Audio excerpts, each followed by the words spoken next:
কালুশী সড়ক বিল্ডিংয়ের একদম ছাদের টপে আছি। আজকে ঢালাই চলতে আছে। এলে গিয়া পানির ট্যাঙ্কি, সিঁড়ির উপরের ঢাকনা প্লাস লিফটের উপরে ঢাকনা, অর্থাৎ ছাদ। এই ভোরবেলা ঢালাই শুরু হয়েছে। আমি একদম ঢালার সূচনায় আমি ছিলাম না, আব্বাই ছিল। অবশ্যই ফোনে ফোনে সবাই লাগে কনফার্ম হয়েছে। আব্বাই দোয়ার নেইতে ছিল, আর ইঞ্জিনিয়ার ছিল। তারপর আমাকে খান সাহেবে সে নিচে আছে, কেয়ারটেকার আছে, সব মিলাইয়া সব ঠিকই আছে। এই জন্য আমি ওদিক দিয়ে ভার দিয়ে আইছি। আর ভোরবেলা আমারে ফোন দিতে ওরা করছে দেরি, বিশেষ করে আমার কেয়ারটেকারে বোঝে না। মনে করছে যে ও আবার হারাতির পানি এসছে, মনে করছে এ তো জানেই যে আমি পানি এসেছি। কিন্তু ওর তো কথা নিয়ম হলে গিয়ে আর শুইতে যাবি, তখন আমার ফোন দেবে, স্যার আমি কিন্তু গেলাম সাইটের এই অবস্থা, আমি হইলাম, আমি উমুকরে পাঠাইলাম এই গ্রামে। যাই হোক, এখন যে একটা বড় বিপদ গেছে, বিপদ একটা হইতে পারে। এই খান সাহেব, এই জায়গা শুকনা, ওই শীত ওইটা আগের, এইটা যদি আগের হয় তাহলে আমার এটা নিয়ে কোনো কথা নাই। কিন্তু সিঁড়ি একদম শুকাই গেছে, তাড়াতাড়ি পানি মারো, এরকম শুকনা রাখা যাবে না। ওরা এখন কাজে গেছে, মানে এখন যেহেতু ওই মেশিন বন্ধ, এই ফাঁকে তাড়াতাড়ি পানি মারি দেয়। আর তুমি ঠিকই বলছো, পরে আমি দেখছি ওই জায়গায় যারা কাজের স্বার্থে পানি বান ভাঙছে। কেন পানি বান ভাঙছে? যেহেতু যাইতে হয়। আর একটা জিনিস খেয়াল করো, এদিক খেয়াল করো, এই যে পানি বানের বাইরা কি করো? হ্যাঁ যাও, তাহলে ব্যবস্থা করো। হ্যাঁ আবার কেডা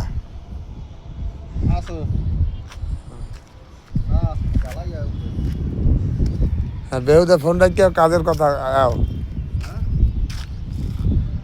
আপাতত। ও আচ্ছা, যেটা বিপদের কথা বলতেছিলাম, ওই এই কপি কলটা যে দিয়ে চলে, এই কপি কলটা দিয়ে চলে একটা মোটর থাকে এই জায়গায়, যে ওই কেবলটারে উড়ায় নামায়। কেডা ফোন দিয়েছে? কেডা?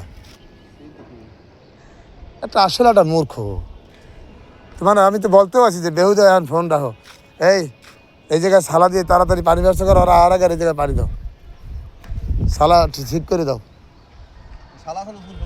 হইতে পারে কিছু একটা, ওই যা মোল্লা হোক, আমার দরকার, আমার কামটা হইলে যে কি আনলে কি না আনলে এটা আমি জানি না। আমি জানি আমার পানি লাগবে, হ্যাঁ পা ভেজতে হইবে, ওরম দিলে পায়ে বাজ্যে ফরিয়ে যাইবে।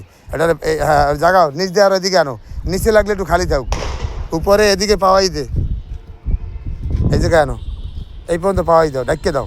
এই জন্য এরকম আইসে। হ্যাঁ আরো আনো, লাগে নিচে একটু খালি থাক। এই ওইটারও গায়ে পাওয়া এদিক পাওয়াই দেয়, আবার ভিজাই দাও, পুরো সিঁড়ি ভিজাও। এইটারও এমনি ভিজাই দাও। এইরকম হুকনা রাখা যাইবে না। কি কিছু কবা? আচ্ছা যাই, ওই মোটরটা কাজের মাঝখানে মোটরটার সার্কিট পুড়িয়ে গেছে, লোড রাখতে পারে নাই, যে কোনো কারণে হোক। এখন কপি কল যদি মাঝখানে বসবে, তখন ওই বাকেট যেটা মাল উঠে, এটা সাইড তেলায় ছিল, ওই অবস্থায় নিচে মেশিন চাপে কেউ না, আমরাও তো সব উপরে। ওই অবস্থায় যখনই মানে এইটার সার্কিট ব্রেক হয়ে যাবে, কারেন্ট মানে ডিসকানেক্ট হয়ে যাবে, অর্থাৎ সুইচ অফ, সাথে সাথে কপি কল হাতে দৌড়ে নিচে দ্রুততম গতিতে পড়তে থাকবে গ্র্যাভিটেশনের জন্য। সেই ঘটনাই হয়েছে। আর আগে আমরা চিল্লি করতে রয়েছি যে চারতলা পর্যন্ত তোরা আয়, যারা নিচে আসো, আইয়া রশিটা টান দিয়ে চারতলায় বাকেটটা ঢুকাই ফেলা, লোডেড বাকেট। নিচে মেশিনের শব্দ তো কেউ হরে না, তাইলে হাউ কেউ চিল্লি। যাই হোক, আল্লাহ পাকের মেহরবানি, যেটু হতে পারে নিজের লোক গেছে চারতলা থেকে, মানে খুব চারতলা থেকে এবারে পতন হয়েছে ওই বাকেটটার। কিন্তু কারো মাথায় পড়া বা কোনো অ্যাক্সিডেন্ট বা নিচের কোনো কিছু ফাটল এগুলো কিছুই হয় নাই, আল্লাহ পাকের মেহরবানি। সেই জন্য ঘর দিয়ে যখন বাইরেই বা তোর এই ঢালাই মালাই চলে, তখন কিছু দান খয়রাতের খাসভাবে নেট করিয়ে বাইরেই, বিশেষ করিয়া ক্রিটিক্যাল ঢালাইগুলোর সময়, তোরে আগেও বলছি, এখন আবার একবার শুনাই রাখি, ক্রিটিক্যাল কাজগুলোর সময় তোর এই জায়গায় দিয়ে 2000 টাকা করে আমি জনপুরি হিসাবে, যেমন তোর প্রত্যেকটা ছাদ ঢালাইতে আমি 2000 টাকা করে দিছি। তার 10টা ছাদে 2000 করিয়ে যদি হে পায়, এবারে যে না প্রত্যেকটা ছাদে দিই, মানে এটা দোতলার ছাদ থেকে না শুরু করছিলাম সম্ভবত।